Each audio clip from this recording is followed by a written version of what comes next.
Assalamualaikum warahmatullahi wabarakatuh. Berjumpa kembali dalam pembahasan materi pendidikan kewarganegaraan hari ini bersama saya Aang Supriyatna. Pada kesempatan kali ini kita akan membahas mengenai materi hak dan kewajiban warga negara, dinamika HAM, dan pembelajaran anti korupsi. Nah, pembahasan yang pertama adalah bagaimana kita meninjau hak dan kewajiban warga negara. Hak dan kewajiban merupakan suatu hal yang terikat satu sama lain. Kemudian, hak merupakan segala sesuatu yang pantas dan mutlak untuk didapatkan individu sebagai warga negara sejak di dalam kandungan. Nah, kemudian kewajiban merupakan suatu keharusan bagi individu dalam melakukan suatu peran sebagai warga negara guna mendapatkan hak yang sesuai dengan pelaksanaan kewajiban tersebut. Nah, selanjutnya kita bahas perlunya harmoni kewajiban dan hak warga negara Indonesia. Nah, apa saja yang ada di dalamnya? Ini salah satunya adalah tradisi budaya Indonesia lebih mengenal kewajiban daripada hak sebagai bentuk penghambaan rakyat kepada raja ataupun penjajah. Nah, kemudian pemikiran rakyat dikonstruksi mengedepankan kewajiban dan melupakan hak. Ini juga yang menjadi sebuah permasalahan ya di era tersebut. Misalkan rakyat itu dianggapnya atau istilahnya diharapkannya atau dikondisikannya itu harus patuh tanpa harus misalkan banyak menuntut atau banyak bertanya atau istilahnya patuh terhadap pemimpinnya itu selama-lamanya seperti itu. Nah, kemudian kita lihat fenomena anomali saat ini ya, misalkan orang-orang menuntut hak dan malas melakukan kewajiban. Nah, di periode selanjutnya atau di fase selanjutnya ini justru menjadi terbalik ya. Misalkan di era kekinian ya, terdapat juga misalkan tidak sedikit ada pihak-pihak atau istilahnya orang-orang atau warga negara ya, misalkan cenderung untuk menuntut misalkan haknya terlebih dahulu dan misalkan mengabaikan yang namanya kewajibannya seperti itu ya. Nah, ini kita bahas satu persatu. Di sini ada latar belakang atau sumber historis. Nah, di sini sumber historisnya itu kalau hak dan kewajiban ya berasal dari yang pertama dipengaruhi oleh perkembangan HAM di dunia. Nah, kemudian ada juga di sini pengaruhnya dari kewajiban dasar manusia Universal Declaration of Human Responsibilities ya tahun 1997. Nah, selanjutnya dari sisi sosiologis, di sini ada sistem pemerintahan oligarki di masa reformasi. Nah, kemudian ada kebencian sosial budaya. Nah, kemudian dari segi politik di sini ada proses dan perubahan Undang-Undang Dasar Negara Republik Indonesia tahun 1945. Nah, selanjutnya ada dinamika HAM di Indonesia. Nah, di sini kita coba bahas ya.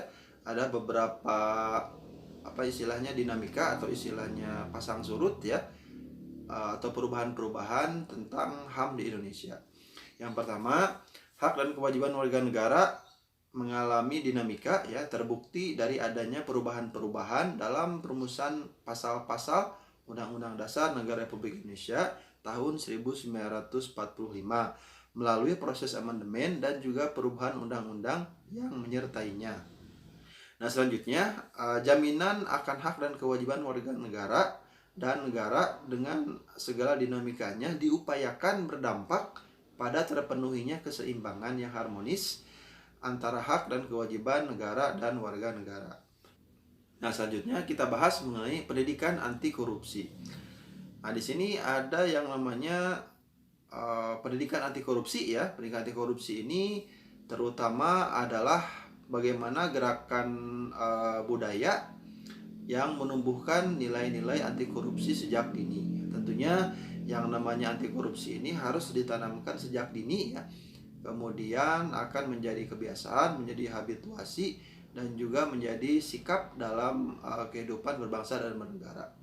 Pendidikan anti korupsi ini penting ya. Di sini yang pertama untuk menjawab ya atau istilahnya menghadapi berbagai fenomena di mana misalkan ada berbagai permasalahan ya, seperti misalkan hilangnya nilai-nilai anti korupsi ya, seperti misalkan hilangnya nilai-nilai jujur, peduli, mandiri, disiplin, tanggung jawab, kerja keras, sederhana, berani, adil, dan lain-lain dalam diri individu tersebut. Ya. Nah, selanjutnya apa peran kita sebagai akademisi ya, atau istilahnya mahasiswa? Nah, tentunya di sini peran mahasiswa dalam gerakan anti korupsi saya kira sangat krusial ya, karena memang yang namanya mahasiswa itu adalah agent of change atau istilahnya agen perubahan yang kelak akan menjadi pemimpin-pemimpin di generasi berikutnya.